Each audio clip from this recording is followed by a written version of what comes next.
Primera de Corintios, este libro que estamos leyendo ahora, estos días y semanas en nuestro tiempo con Dios diario, tal vez no para leer exactamente una parte concreta, sino para pasear por el libro, asumiendo de que la mayoría de nosotros estamos leyéndolo día a día, ¿no es cierto? Bien, y un poco mi experiencia con Corintios es cuando tenía, creo, 5 o 6 años de edad. Lo primero, ahí me enteré que el libro de Corintios existía, porque una noche en la reunión en una casa, mi mamá fue sanada de reumatismo. Entonces ella todos los días lloraba y sufría por el reumatismo. Entonces esa noche allí ella fue sanada. Y salimos, ella le contó a mi papá no fue, estaba de viaje, que habíamos salido de esa reunión como a la 1 de la mañana, entonces yo con ella, y ella no tenía, en medio de la lluvia, ¿no? No la lluvia de Lima, sino la lluvia de la sierra. Y a ella no le dolía nada. Entonces ella sabía que había sido sanada allí. Y cuando hablaban en el camino con otros hermanos, con otras personas que habían estado en la reunión, entonces hablaban que eran los dones de Primera de Corintios. Entonces así me enteré que Primera de Corintios estaba en la Biblia, ¿no? Y que Primera de Corintios hablaba de los dones. Entonces nunca pensé más después al respecto, creo que hasta que tenía como 8 años o algo así, que otra vez en otra reunión, cuando estaban orando, quienes querían recibir el bautismo en el Espíritu Santo, otra vez en una casa. Entonces ahí recordé, Primera de Corintios habla de los dones, pero no tengo la menor idea cómo es, ni qué dice al respecto. Cuando tenía como más o menos 12 años, habrá sido la primera vez que conscientemente sí leí Primera de Corintios y me parecía una de las cosas más aburridas de esta vida, ¿no? Y yo solamente leía, no entendía nada y pensaba, ya tiene que acabarse, ¿cuándo voy a acabar esto? ¿Y por qué? Y sufría realmente leyéndolo. No entendí nada. Creo que la próxima vez que conscientemente supe algo fue cuando estaba ayudando a los niños y hablaba algo de los viajes de Pablo y de Corinto. Entonces tenía que leer algo sobre Corintios, sobre dónde estuvo Pablo y dónde no estuvo. Entonces pero para mí era como, esta es una parte aburrida de la Biblia, no me interesa, ¿no? Una vez recuerdo cuando tenía tal vez 22 años o algo, en un devocional en mi casa, por las mañanas después del desayuno leíamos siempre la Biblia. Entonces, no sé por qué estábamos leyendo Primera de Corintios allí, ¿no? Sería para castigarme tal vez, no lo sé. Pero allí, y después la pregunta, ¿y qué entendiste? ¿O qué dice? Y todos, y Pablo dice. Y yo en un rato pensé, qué aburrido tener que aprender lo que Pablo dice. ¿Por qué mejor no aprender lo que Jesús dice, no? Si el evangelio es en base a Jesús, ¿por qué tengo que aprender lo que Pablo dice? Y así. Creo que es recién en estos últimos años, 3, 4, 5, 6, recién ahora, después de los 40, he comenzado más o menos a entender un poco de lo que Corintios quiere decir o a dónde se enfoca. Espero que no sea la experiencia de ustedes de tener que esperar tener 40 años y casi 40 años leyendo la Biblia para recién tratar de entender o darse cuenta a qué se refiere Corintios, ¿no? Y tal vez así, pensando un poco en estos días, en estas horas aún, pensando a qué habla Corintios y qué quiere referirse cuando Pablo está hablando a esta iglesia allá. Una iglesia muy interesante por un lado.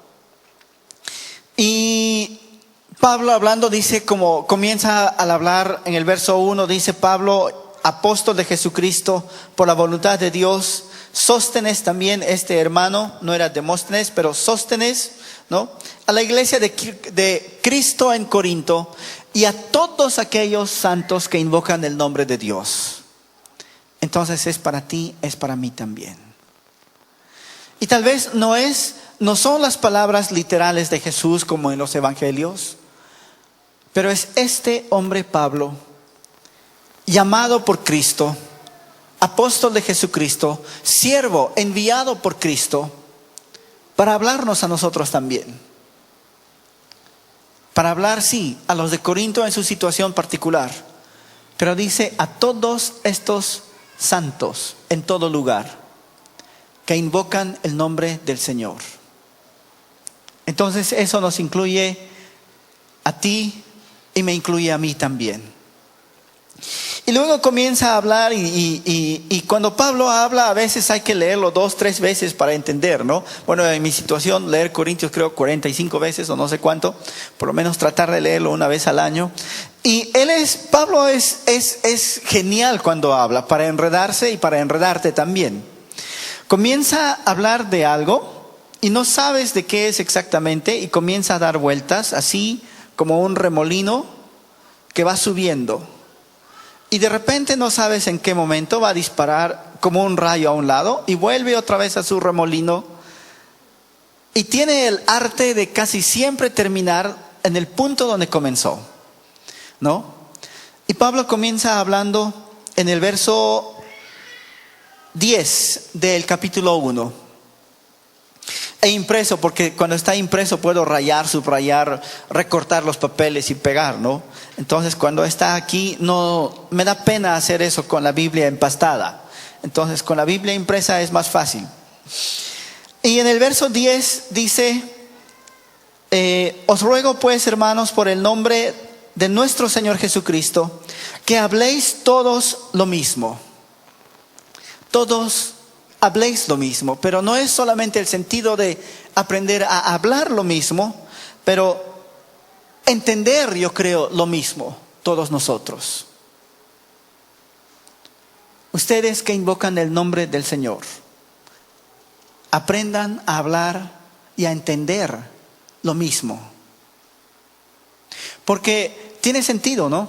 Si vamos a invocar el nombre del Señor, si vamos a llamarnos por el nombre del Señor, ¿cómo vamos a hacerlo o a qué Señor nos estamos refiriendo? Y el peligro de, aún llamándonos cristianos, terminar tal vez creando nuestros propios ídolos, que es un tema del cual él habla. Y sigue diciendo en el mismo verso 10, y que no haya entre vosotros disensiones, es decir, que no haya entre vosotros, entre ustedes no haya peleas, entre ustedes no haya choques, enfrentamientos, ¿no? Que no haya resquebrajamientos o rupturas entre ustedes, sino más bien perfectamente unidos en una misma mente y en un mismo parecer. Nosotros todos aprendiendo a hablar lo mismo, aprendiendo a entender lo mismo, aprendiendo a tener una misma mente, aprendiendo a tener un mismo parecer. Creo que este es el tema de Corintios. Y tal vez el próximo año voy a pensar otra cosa, a leerlo otra vez, ¿ya? Entonces no digo que tengo la razón absoluta en todo. Cada uno tiene que buscar también por su propia cuenta. Pero después todo el resto del libro aborda este asunto como 3, 4, 5 veces, otra vez y otra vez, 7, 8 veces, como un remolino que va subiendo y volviendo a la vez al mismo ángulo, al mismo punto, ¿no? Y da luego las razones por qué tiene él que reforzar esto entre los corintios. Habla en el verso 11 que hay contiendas entre ustedes. Yo sé que entre nosotros, gracias al Señor, creo que Él nos guarda en parte ponemos nuestro esfuerzo, la mayoría de nosotros, de no tener contiendas críticas tan graves, ¿no? En eso me siento tan feliz de vivir, de ser parte de una iglesia en la que no hay contiendas donde nos queremos sacar los ojos unos a otros. Y espero que eso no solamente, ¿cómo decirlo?, no cambie para mal, sino que sigamos creciendo y sigamos mejorando en este asunto. Y Pablo enfoca esto en Corintios desde 2 puntos. Contiendas entre ustedes en el lado o en el plano familiar, contiendas entre ustedes, peleas, no saber lo mismo, no entender lo mismo en la casa, pero también en el cuerpo como iglesia. Cuando habla de la familia, por lo menos ahora en 1 Corintios, curiosamente Pablo deja de lado a los padres casi totalmente, salvo cuando él dice, creo que es en el capítulo 8 o 10 algo, yo, vuestro padre, ¿no? Pero deja de lado totalmente el rol de padre y madre en la familia. Y deja de lado también el rol de los hijos. Y decide concentrarse en este asunto de la pareja. Ustedes, como familia, no importa si tienen hijos o no, tú y tu pareja, tú y tu mujer, o tú y tu marido, aprendiendo a hablar lo mismo, a tener un mismo sentir, a tener una misma convicción, aprendiendo a tener una misma mente. Ustedes que han aprendido, o no sé si lo han aprendido, pero por lo menos viven en esto de ser un solo cuerpo, de unir vuestros cuerpos,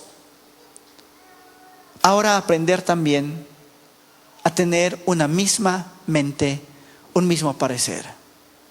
Pero esto que se espera de la familia, esto que se espera de la pareja, dice, también se debe de esperar y se urge en nosotros como cuerpo, como iglesia. Lo que no pasa en la casa es bien difícil que suceda en la iglesia. Al revés.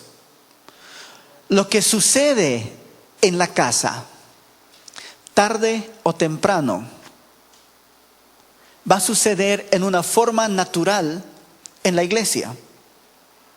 Entonces Pablo comienza a hablar de los problemas entre la pareja, ¿no? Si se niegan el uno al otro, que se andan cuidando, se andan criticando, y etcétera, etcétera. Toda la lista que ustedes pueden leer después. Como 2-3 veces menciona este asunto desde diferentes ángulos, ¿no? Da recomendaciones tanto para el marido como para la mujer.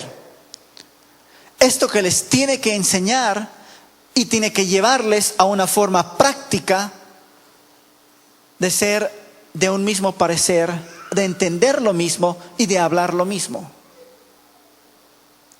A la misma vez, en su forma de hablar, de seguir en el remolino, está hablando que esto tiene que suceder en la iglesia. Y dice, porque esto no sucede, hay contiendas. Entonces hay estas contiendas, verso 29 en el capítulo 1. Una razón por la jactancia, porque nos gusta andar jactándonos, ¿no? Y dice, a fin de que nadie se jacte en su presencia, hablando del Señor. Pero hablando, la versión que yo tengo, esta versión que es gratis para imprimir en el internet, dice, para que ninguna carne se jacte en la presencia del Señor. La jactancia. ¿Cuánto daño hace entre nosotros? Cuando quiero valorarme por algo que no es correcto. Y tal vez delante de mi mujer, le digo, sí, pero tú vienes de una familia pobre.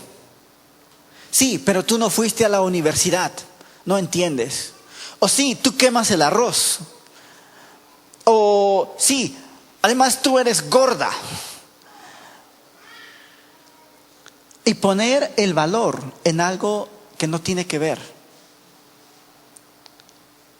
Y no aprender a vernos como el Señor nos ve, como personas. Si uno quiere pensar en algo más, uno de los derechos fundamentales del ser humano es ser considerado persona, en primer lugar. No importa si uno es un delincuente, no importa si uno es gordo, flaco, fue o no fue a la escuela, sabe o no sabe leer, quema o no quema el arroz, se peina o no se peina, ser considerado simplemente persona. Y luego Pablo va a decir, porque no se hace diferencia entre personas. Y si no aprendemos a tratarnos en la pareja, ¿qué aprenden los hijos? ¿Aprenden esto o tal vez algo peor? Y si no sabemos tratarnos como pareja, ¿cómo vamos a aprender a tratarnos en la iglesia? Y venimos y andamos mirando, mira, ese de allá es así, y este otro es asá, y este asá. Y estoy tratando, ¿por qué de jactarme? De decir, pero yo tengo un valor que otros no tienen. Este es el jactarse. Querer hacer valer algo en nuestra vida que realmente no tiene valor. Y dice Pablo otra vez, hablando a todos estos que invocan el nombre del Señor. Finalmente, este mismo Pablo que dice que no hace diferencia entre personas. Dice, antes eran ustedes judíos, antes eran griegos, ahora son simplemente iglesia del Señor, donde no hay judío ni griego, no hay esclavo ni libre, no hay gordo ni flaco, no hay doctor ni indocto, solo hay iglesia del Señor. Y ustedes peleando porque quieren hacer valer algo en vosotros mismos, en ustedes, que no tiene valor. Y si así lo hacen en la iglesia, lo están haciendo también así en la casa, y así están enseñando a vuestros hijos, ¿no? Y dice, esto no quiero discutirlo mucho con ustedes, dice Pablo. Más bien voy débil. No voy con muchas palabras, sino en el poder de Dios, en el poder del Espíritu de Dios. ¿Qué nos enseña a ser iglesia, a ser cuerpo? ¿Qué nos enseña a ser familia? No son los razonamientos humanos. De lo contrario, todos los que tienen mejor educación o tienen más años en la universidad tendrían mejores familias que los que tienen menos educación, ¿no es cierto? Pero dice, es el poder de Dios. Él dice, no voy a ustedes con argumentos humanos, sino en el poder de su Espíritu. Y vuelve a decir después, capítulos después, en el poder de Dios. Decidiendo yo no saber nada entre ustedes, sino solo este Cristo y este Cristo crucificado. Y termina luego Pablo en Corintios diciendo, hablando de la resurrección de los muertos, del poder de este que levantó a Jesús de entre los muertos. Y dice, este es nuestro valor. Ustedes que invocan el nombre del Señor, ustedes que se reúnen como iglesia, ustedes que dicen ser familias cristianas, el valor que tienen no es por lo que hay en el bolsillo, no es por cuántos certificados están colgados en la pared, sino porque han sido sellados, porque pertenecen a este que levantó a Jesús de entre los muertos, ¿no? Capítulo 2, a partir del verso 13. Y dice, lo cual también hablamos, no con doctas palabras de humana sabiduría, mas con doctrina del Espíritu, acomodando lo espiritual a lo espiritual. Dice, verso 14, mas el hombre animal, o el hombre carnal, dicen en la otra versión, no percibe las cosas del espíritu, o sea, no entiende lo que es espiritual, porque le son locura, y no las puede entender, porque se han de examinar espiritualmente. Pero el espiritual juzga todas las cosas, mas él no es juzgado de nadie. Porque ¿quién conoció la mente del Señor? ¿Quién le instruyó? Mas nosotros tenemos la mente de Cristo. Capítulo 3, a partir del verso 1. De manera que yo, hermanos, no pude hablaros como a espirituales. Ustedes no me están entendiendo nada de lo que les escribo, dice Pablo. Porque lo espiritual se entiende por lo espiritual, y lo espiritual se acomoda a lo espiritual. Pero el hombre animal, el hombre carnal, no puede entender las cosas espirituales. Entonces por eso terminan jactándose el uno al otro, terminan poniéndose valores a sí mismos o despreciando a otros de una manera que no se debe. Y no puedo hablarles como espirituales. Tengo que hablarles como a hombres carnales, como a hombres animales, si es que quiero leer esta versión que tengo aquí, ¿no?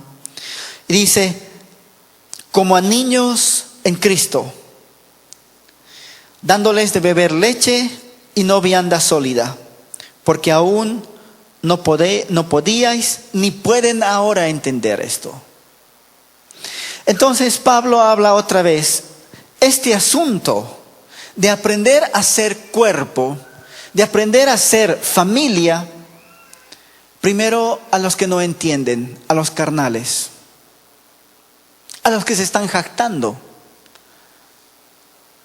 Y luego creo que es en el capítulo 10, ¿no? Verso 15. No lo vamos a ver en este momento. Después dice, pero ahora les hablo a ustedes como sabios. Y vuelve a repetir otra vez todo lo mismo. Y dice, esto de que ustedes aprendáis a ser un solo cuerpo. Aprendáis a funcionar como cuerpo. ¿Puede la mano decirle al pie, no te necesito? ¿Puede el ojo decirle al oído, tú no eres parte de mí? ¿Puede una parte, un órgano, una parte de ti decirle al otro que no hay nada, no tengo nada que ver contigo? Dice, se cubren las partes que parecen con menos honra, se les da más honra, se les cubre y se les adorna de mejor manera, y etcétera, etcétera. Y así también entre ustedes, aprendiendo a cuidarse. ¿Por qué tienen que llevar vuestros asuntos? Dice en el capítulo 1, no vamos a volver, a los que son de afuera de la iglesia. ¿Por qué tienen que permitir que los que no conocen al Señor juzguen entre ustedes vuestros pleitos, vuestros líos, vuestras contiendas? No pueden aprender a funcionar ustedes como cuerpo. Porque esto que se vive en la casa, tarde o temprano se termina viviendo en la iglesia también. Sigue hablando Pablo, dice a estos carnales en el verso 9 del capítulo 2. Porque nosotros, dice, somos de Dios y vosotros labranza de Dios sois, edificio de Dios. La diferencia, tal vez, aquí los versos siguientes, ¿no? Entre un carnal y uno que deja de ser carnal. Verso 10 en el capítulo 2. Conforme a la gracia de Dios que me ha sido dada, yo como perito arquitecto puse el fundamento y otro edifica encima. Pero cada uno vea cómo sobreedifica. Este que aprende a ser espiritual, este que aprende a ser sabio, entonces va a pensar, ¿cómo estoy edificando? ¿Cómo estoy edificando mi casa, mi hogar, mi familia, mi matrimonio? ¿O es que lo estoy destruyendo? ¿O es que un día comienzo a construir algo y al día siguiente lo derribo y lo tiro todo? Y tengo que volver a construir. Y después pasa el tiempo y no tengo nada. Y estoy otra vez comenzando de nuevo. fracaso tras fracaso, pérdida tras pérdida, dolor tras dolor. Esto igual en la iglesia. Cristianos maduros son estos, no que se saben demasiado de la Biblia, no que tienen que tener todas las respuestas. Creo yo, solo Dios tiene todas las respuestas. Yo no tengo todas las respuestas y no sé todo. Pero el que es maduro, este va a aprender, dice, como perito arquitecto, como un arquitecto entrenado, a edificar y a sobreedificar, no a destruir, ¿no? Porque nadie pone otro fundamento, verso 11, que el que está puesto, el cual es Jesucristo. Todo lo que queramos construir en la vida, el fundamento es Jesucristo. Entonces, por esto dice, no se jacten, no pongan un valor que no es. Porque en esto que ustedes ponen un valor que no es, van a querer construir. Y tarde o temprano esto no va a funcionar. Esto se va a derrumbar. Pero si ponen un fundamento que es Jesucristo, en vuestras vidas, en vuestras relaciones, en vuestros ministerios, entonces van a poder edificar y sobreedificar, ¿no? Verso 12, y si alguno edificare sobre este fundamento oro, plata, piedras preciosas, madera, heno, hojarasca. Número 2, la diferencia entre un carnal y un espiritual. Oro, plata, piedras preciosas, madera, heno, o sea, paja, y hojarasca, basura. ¿Con qué queremos edificar? ¿A qué echamos mano en la vida para edificar? Y cuando nos jactamos, creo, estamos echando mano de esto, ¿no? De madera, heno, hojarasca. Pero cuando ponemos a Jesucristo como nuestro fundamento, de una o de otra manera aprendemos en la vida a poner como material este oro, plata, piedras preciosas. El oro, yo sé, en el Antiguo Testamento, ¿no? Se utilizaba el oro para simbolizar la presencia de Dios. ¿Cuánto queremos edificar en nuestra vida en la presencia de Dios? Esto, la plata, hablando de, se pagaba la plata por la vida de alguien, habla de la redención, de la salvación. ¿Cuánto edificamos en base a la salvación? Las piedras preciosas, nosotros brillando como piedras preciosas. Daniel habla que estos que ganan almas son, dice, que brillan como luminares, que brillan como estrellas, son como piedras preciosas.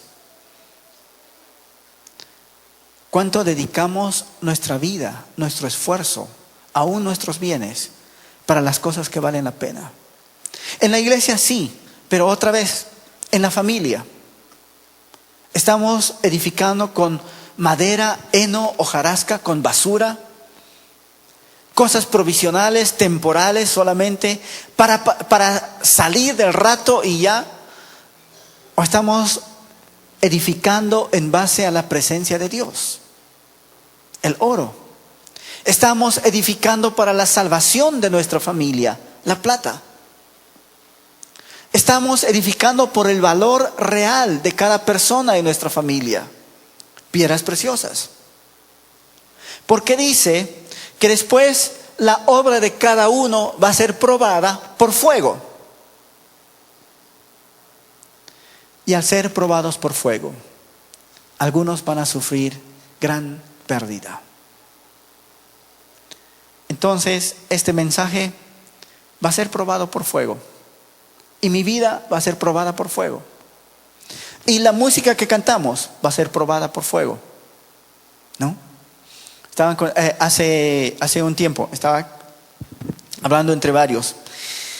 Estaban contando de alguien que cantaba, ¿no? Algo así como, aunque la tierra tiemble, yo seguiré confiando en ti, o no sé, algo parecido, ¿ya?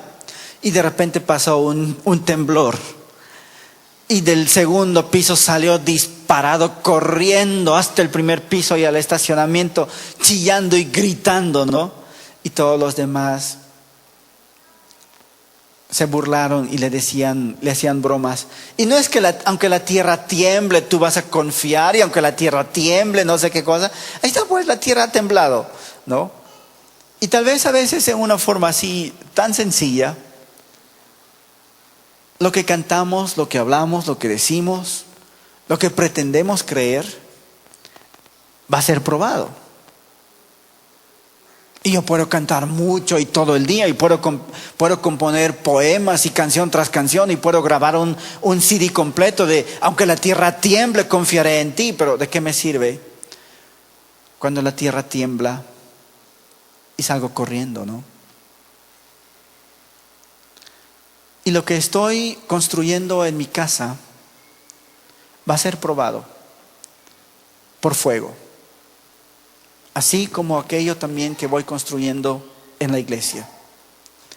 Dice Pablo, tal vez refiriéndose en parte a esto mismo, aquellos casados, ¿no? O los que quieren casarse, o los que quieren dar sus hijos o hijas en casamiento. Bueno, no cometen ningún pecado, muy bien, les felicito, gloria a Dios. Pero aflicción van a tener. Van a tener aflicción por casarse. No es malo casarse, solamente es intencionalmente tú decidir, quiero este tipo de horno, por decirlo así, ¿no? Ahora, no dice que los solteros no van a tener tampoco, no dice que los solteros se libran de tener su propio tipo de horno. Simplemente así como hay horno a gas, también hay horno eléctrico, ¿no? Así como hay horno con leña, también hay horno con carbón, ¿ya? Entonces, cada uno tiene su tipo de horno. Y a veces, por querer escapar de una prueba, por querer escapar de este fuego que nos va a probar, queremos tapar un error con otro error. Queremos escapar de un error pequeño, de un fracaso pequeño a un fracaso mayor. Y terminamos otra vez en el mismo dolor, en la misma pérdida, sufriendo estos daños. Aunque salvo, sí, pero sufriendo la pérdida de nuestro esfuerzo. Esto de ser sabios, de no ser carnales, tiene que ver con aprender a poner a Cristo como fundamento y no nuestras jactancias. Aprender con qué edificamos. Entonces, cuando seamos pasados por fuego, no suframos tan gran pérdida, y ojalá ninguna, ¿no? Capítulo 4, un poco de ¿qué más dice Pablo? A partir del verso 5. Así que no juzguéis nada antes de tiempo.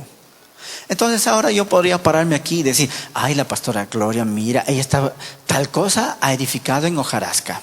Y tal cosa ha edificado en oro. Ay, este hermanito también aquí, mira, cuando subraya su Biblia está subrayando con oro. No, lo otro está subrayando con basura.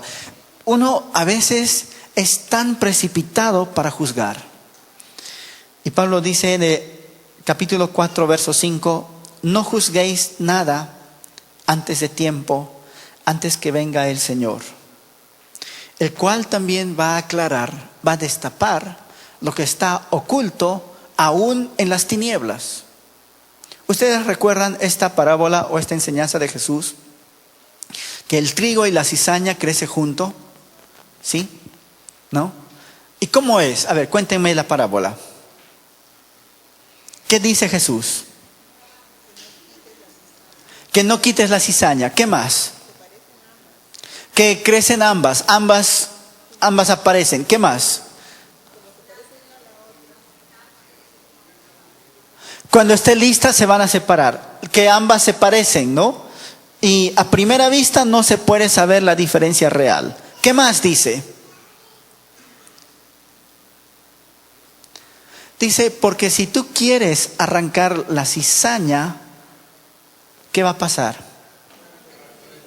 Vas a malograr el trigo. Entonces, tienes el campo y luego tú quieres meterte y vas a tener que pisar el trigo para arrancar una cizaña. Y te vas a sentir contento que al final del día tienes tu manojo de cizaña que limpiaste de tu campo de trigo, pero cuando mires para atrás vas a ver que esto que construiste, esto que sembraste, en aquello que te esforzaste, tú mismo lo pisoteaste. Entonces ahora Pablo dice, pero no juzguen antes de tiempo. Y juzgan antes de tiempo porque ponen como fundamento vuestra jactancia, ¿no? Pero si aprenderían a tener un mismo sentir, a pensar lo mismo, entonces también aprenderían a no juzgar antes de tiempo. Eso no quiere decir que vamos a consentir el pecado, ¿no? Entonces ya, ese está viviendo, y Pablo condena esto también, dice, ese está viviendo con la mujer de su papá. Uy, bueno, no vamos a arrancar el trigo de la cizaña, ¿no? No, eso no. Dice, pecado es pecado. Maldad es maldad. Pero si no es algo que es claramente pecado, si es simplemente asunto de parecer, se puso o no se puso corbata, se abrochó o no se abrochó el cinturón, o no sé cuáles cosas puede haber, ¿no? Entonces dice, en estas cosas que no significan pecado, no juzguen antes de tiempo. Pero en lo que es malo, en lo que a ustedes les consta y tienen evidencia, entonces allí tomen distancia y mejor ni se junten con ese que aún llamándose cristiano hace cosas malas que no debe y no quiere ser corregido, ¿no? Dice, no se junten con este, no se mezclen. Habla de este pecado, de este que tenía la esposa de su padre, ¿no? Y luego habla de estos que pelean también en público, que entre hermanitos están peleando y hasta los de la calle se enteran que están peleando entre ustedes. Habla de estos también. Y dice, estos hay que juzgarlos, hay que ser claros y poner una línea evidente. En la casa es igual. ¿Cómo dice este dicho? Los trapos sucios. Entonces tú no vas a la vecina a contarle, uy, ¿sabes? Vecina, 1000 disculpas. ¿Sabes que mi marido se cambia la ropa cada 4 días, no? Tú no vas a decirle eso. ¿Qué esperas? ¿Que la vecina le cambie la ropa a tu esposo? No, ¿no es cierto? Tú no vas y le dices a la vecina o a tu amigo en el trabajo, ¿sabes qué, amigo en el trabajo? Mi mujer no se lava los dientes, ¿no? Tú no vas a decirle eso. Dice, los trapos sucios se lavan en casa y quedan allí. Pero también aprender a juzgar. Aprender a edificar, aprender a poner el fundamento en Cristo. Y aprender a juzgar, yo creo que es, en parte, aprender a escoger nuestras peleas. Yo voy a mirar aquí, tal vez sentado en mi banca, y voy a estar mirando los músicos lindos que cantan tan bonito, y de repente veo que, uy, mira, el otro tiene la ceja torcida. ¿Cómo es posible que haya un músico con la ceja torcida? Y mira que el otro está subido de peso. ¿Cómo es posible que pone un panzón a cantar que no se... Y además, y esto y aquello, y voy a ponerme a hablar. Y tal vez sí tengo razón, ¿no? Ay, pero ¿cómo es posible que el pastor ha agarrado el púlpito y lo ha puesto abajo? ¿Y cómo puede ser? Y tal vez sí tienen razón, ¿no? Tal vez esto pesa tanto que no voy a poder y va a haber un accidente o se rompe la plancha, no sé qué. Puede ser que sí tengo razón, pero tengo también que aprender a escoger mis peleas en la vida. Tengo que aprender a decidir qué es importante hoy y qué dejarlo pasar. Así de simple. Es igual en el matrimonio. Un amigo mío, cuando él se casó, hace como 10, ya van 13 años de casado. Entonces, su papá pastor y él también pastor. Entonces, el papá pastor ofició la boda, ¿no? Y en medio de la boda, en el momento de los votos matrimoniales, el papá se acercó y le dijo algo en la oreja, así en el oído, a su hijo. Y todos estaban atentos pensando, ¿qué le está diciendo a su hijo en el oído en el momento de los votos, no? Y ya. Y termina la boda, todo bien. Y la pregunta de todos era, ¿qué le habrá dicho en su oído? Y yo le digo así, ¿y qué te dijo tu papá en tu oído? Yo no estuve en la boda, pero también quería saber. Y él me dice, mi papá me dijo, ahora tienes que aprender a escoger tus peleas. No le dijo nada más. 2 semanas después de la boda, cuando ya el papá los visitaba en su casita, entonces él le dijo, papá, ¿por qué me dices esto que tengo que aprender a escoger mis peleas? Y estaba el chico, mi amigo, lavando los platos, ¿no? Y le dice, mira, ¿estás lavando los platos por qué? Porque mi mujer los dejó sucios desde ayer. ¿Y qué has decidido al respecto? Lavarlos. Ajá. ¿Y cuando ella vuelva del trabajo, qué vas a hacer? No sé. Bueno, eso es aprender a escoger tus peleas. Cuando ella vuelve del trabajo, tú vuelves del trabajo, tú tienes la opción de decir, ¿y cómo es posible que los platos están sucios, que no sé qué? Y yo me mato la vida trabajando y trabajando para traer un plato de comida, y tú no eres capaz de lavar los platos, y comienzas a tirar los platos por toda la cocina. O simplemente vas y ves los platos sucios y decides lavarlos, dejar que se escurran y guardarlos. ¿No? ¿Cuántas veces destruimos nuestras vidas por no saber escoger nuestras peleas? Por darle una importancia que no tiene que tener en ese momento. Algo que se puede solucionar de otra manera, ¿no? En la casa, en la iglesia. Vamos a orar.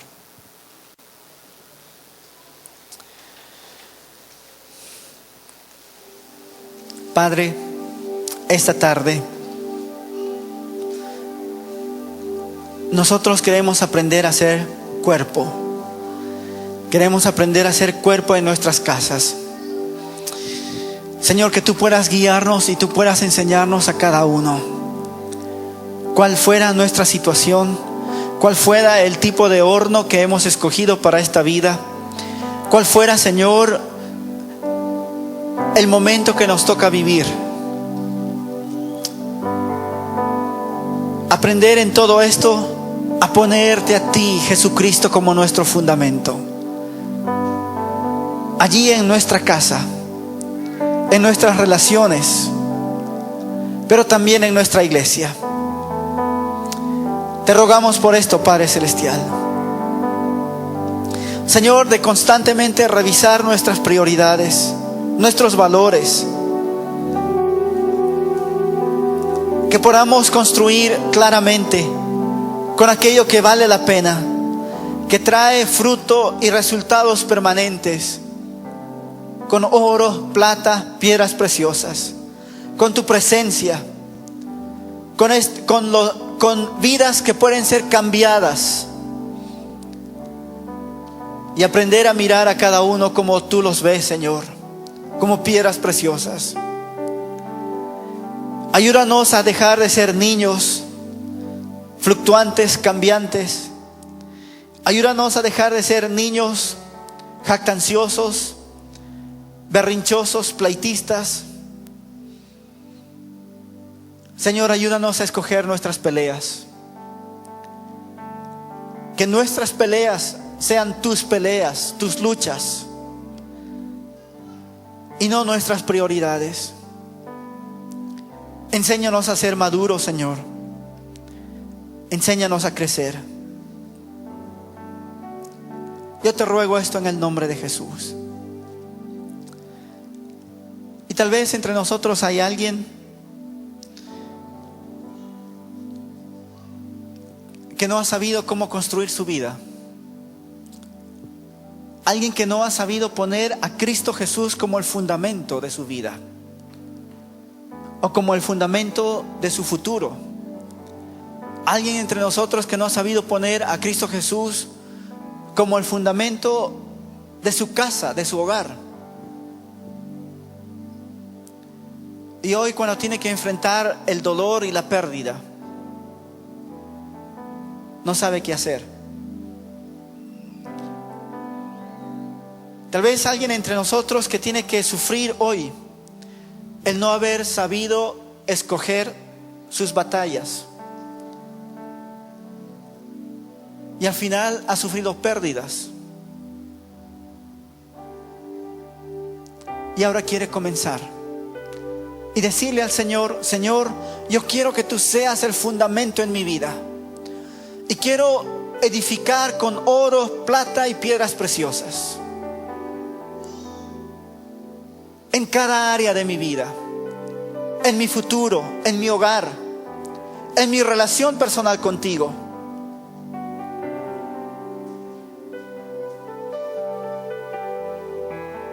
Si hay alguien así, allí donde está, puede levantar la mano.